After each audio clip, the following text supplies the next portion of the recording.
When was the last time that you had a no-show for an appointment with you? Is it not the most frustrating thing? I mean, I'm not a service provider. I get frustrated when someone just no-shows a regular meeting because it is impacting my time. But when you have actually set aside your time for an appointment and someone no-shows, it's costing you not just your time, but obviously money. No show is a no go. And in today's episode, we're going to talk to you about prevention strategies that every salon pro should be using to help prevent no shows.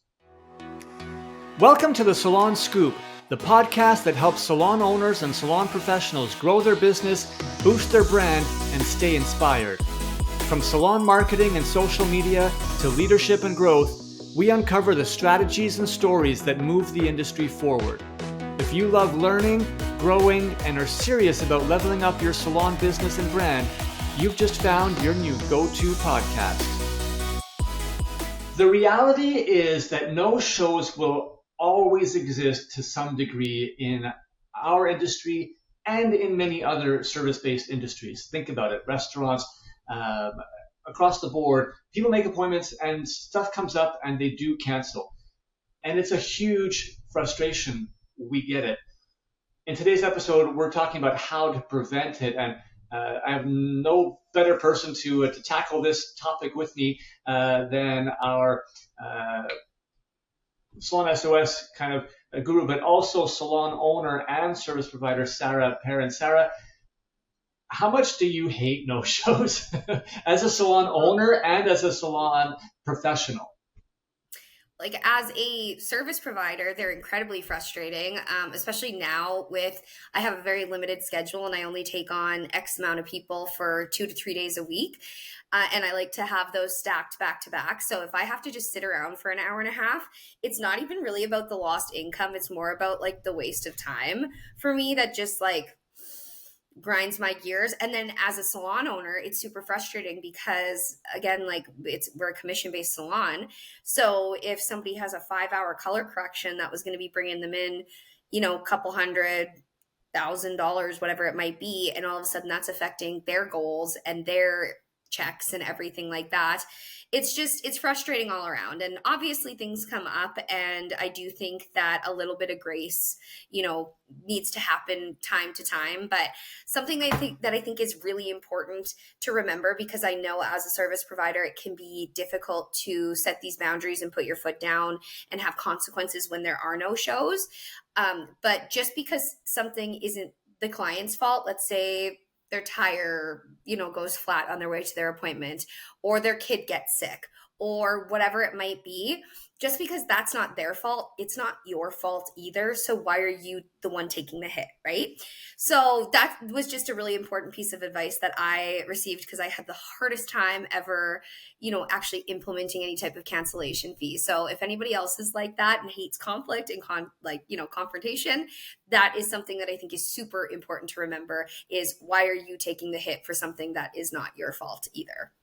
Love that. Yeah. Anyone out there who has difficulty sort of doing this episode is for you. We're talking about some proven techniques to prevent or at least reduce, right, the amount of no-shows and how to deal with them. So, Sarah, why don't you start with the first thing, the most important thing probably that we can be doing?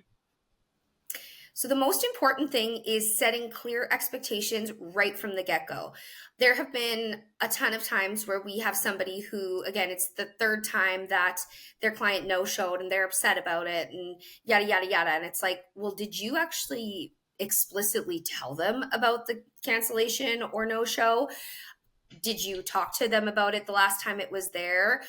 Everything like that. So I think that that's a really important thing to remember, is people don't know what they don't know. It should seem like it's obvious. It should seem like it's common sense, but they might not have any idea that you have, these cancellation policies in place. So I think it's super important, like from the get, like when a new client books in, just to give you a heads up, we require 48 hours notice if you need to cancel. Otherwise, a 50% deposit or cancellation fee is applied. Okay, sounds good. And then when you send out your reminder text, it also has that in there too.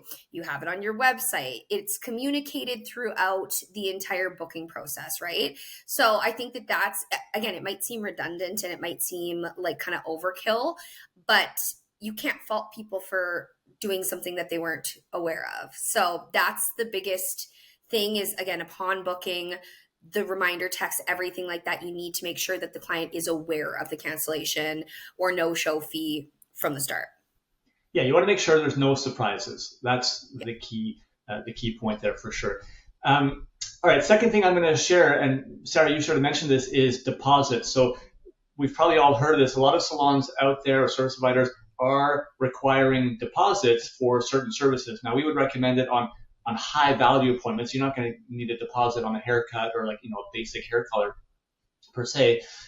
I mean, you can if you want to, but really on high value appointments where, they've booked, it's going to take a long time potentially for things like says, hair extensions, color corrections, maybe certain spa packages, wedding packages. Obviously, you're dedicating a lot of time and there's a lot of money tied to them. And somebody, cancels last minute, that's a huge impact on you. So having a requirement for deposits is not only logical, but it's more and more common, which therefore makes it easier for you to implement because this is happening across many, many businesses. Again, not just the salon industry.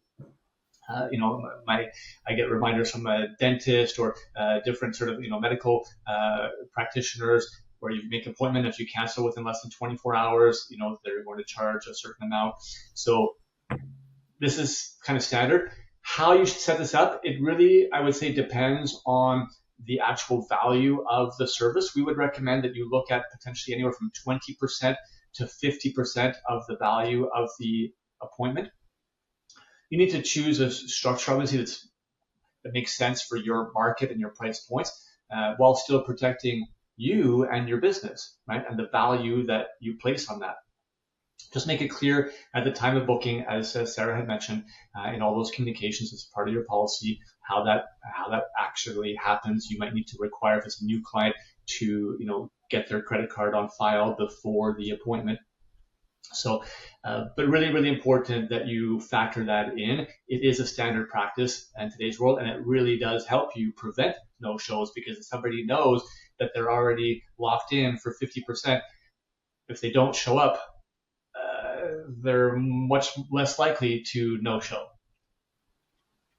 Yeah, for sure. And even if they do, then at least you're being somewhat compensated, right? So yeah, exactly. that's super important. I know I kind of touched on this when I was first talking about, again, just like creating that awareness, making sure that the clients are just, again, are super aware of what your cancellation or no-show policies are before they even book or as they're booking. But another super important thing is sending out text reminders or confirmations. So, when I first started working in a salon when I was 16, like I called every single client the night before and checked in, left a message, yada, yada, yada. Now at least we have the technology to be able to automate text messages or just, actually send those text messages.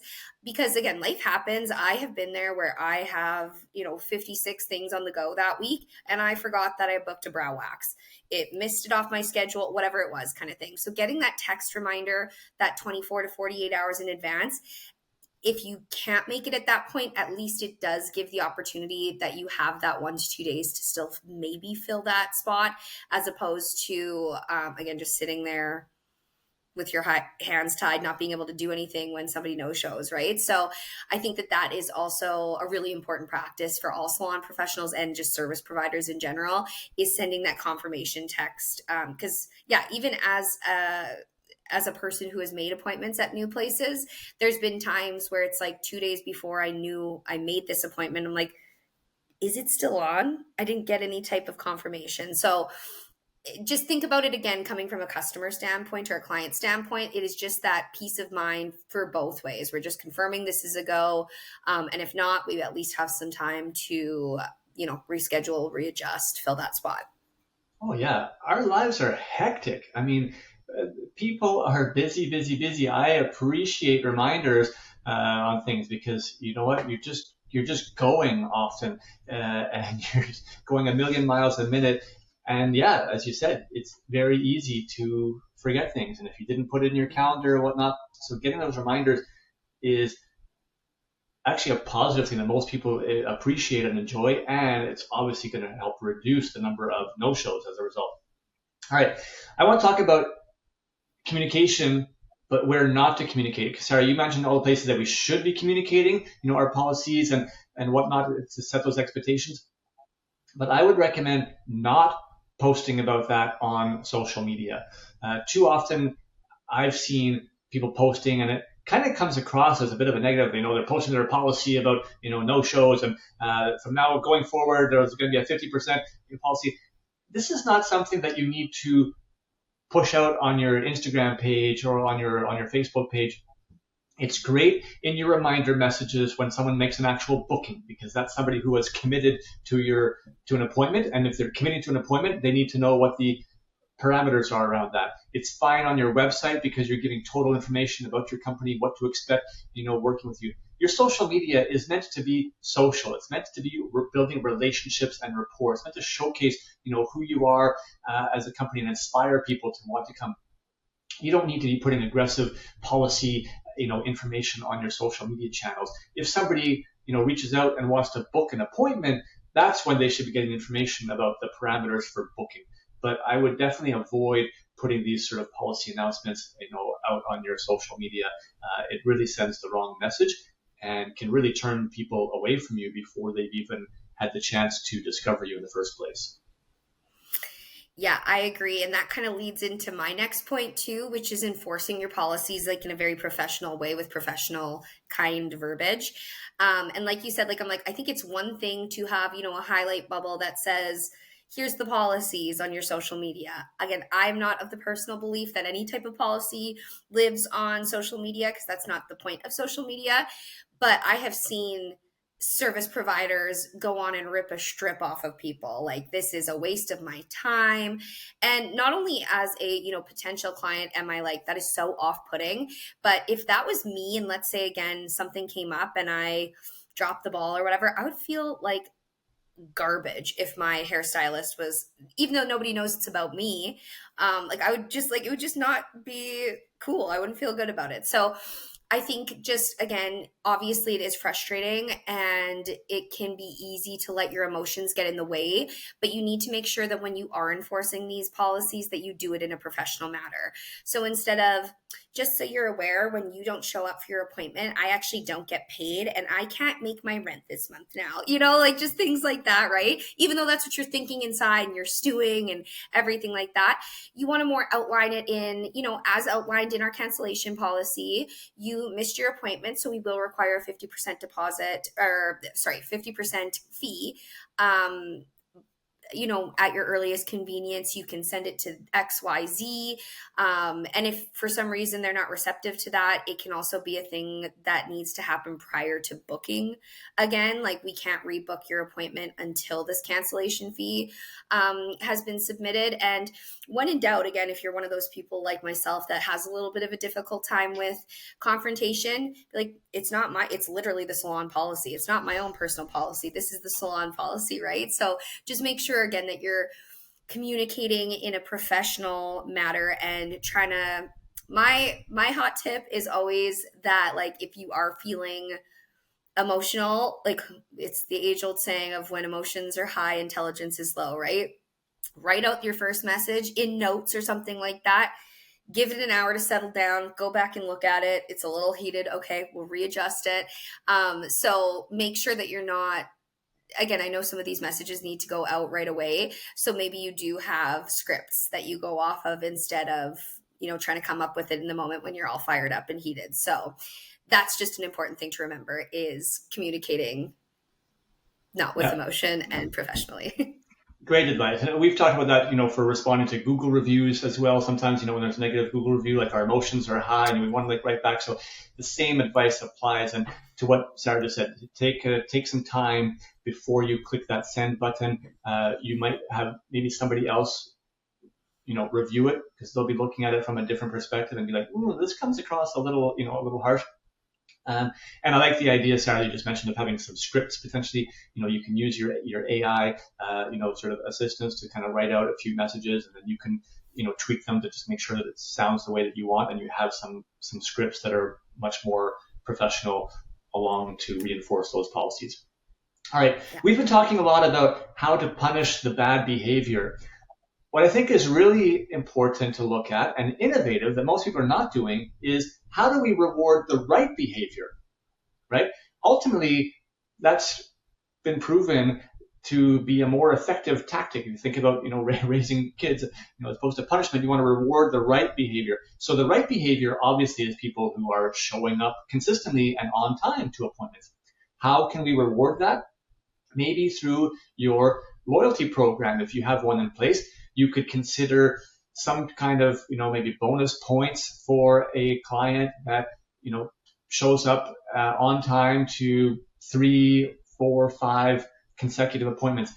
It might sound to you like, well, what am I going to reward somebody just for showing up on time? Like that's the expectation. I get it. At the same time, not everybody is doing that. So maybe we shouldn't be taking it for granted, and we should be appreciative of our clients and just noting it, whether you give them, a loyalty reward points or whatnot, or you just verbalize it and say, you know what, Mary, I just want to say I love, seeing you on my calendar because you're always consistent. You get here on time, and you're respectful of my time, and that makes me want to be even more, respectful of yours and give service. And I really appreciate, that you make sure that you're here. It makes it a pleasure to work with you every single time. Just that alone is reinforcing the positive behavior. And now Mary, who might not have even recognized it, is thinking, oh, wow, I didn't realize that. Yeah, it makes sense to me. And it's nice that she's appreciative.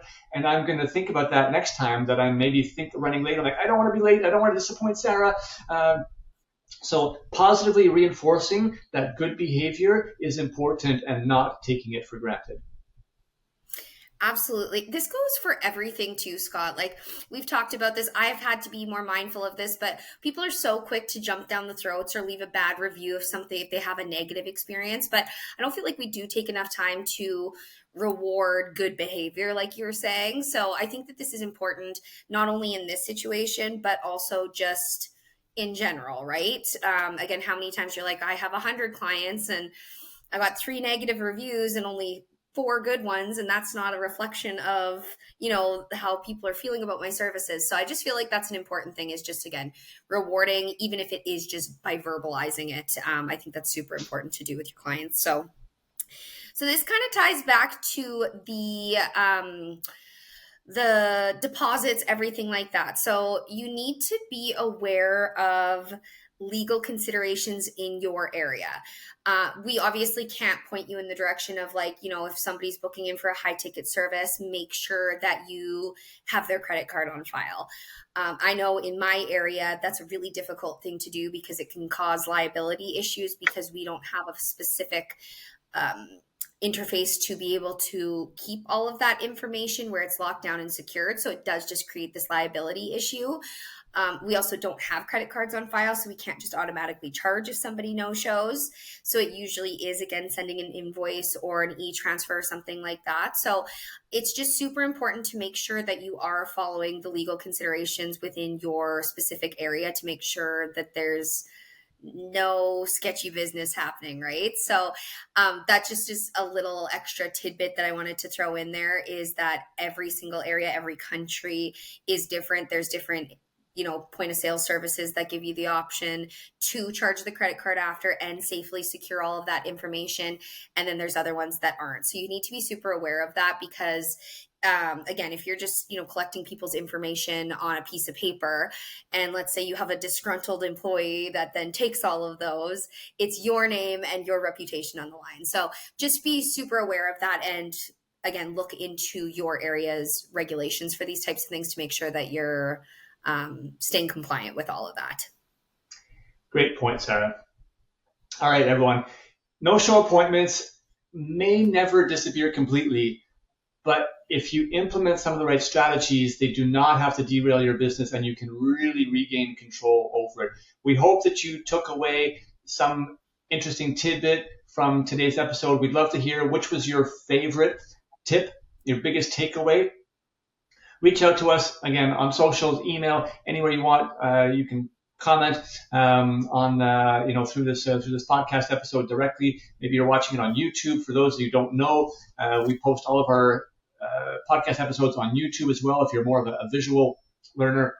So feel free to reach out. And if you have other ideas and strategies that have been working successfully for you, we would love to hear about those as well so that we can share them with the rest of our community as well. Sharing is caring, everybody. Go out there, have a great day, and let's hope there's no shows today.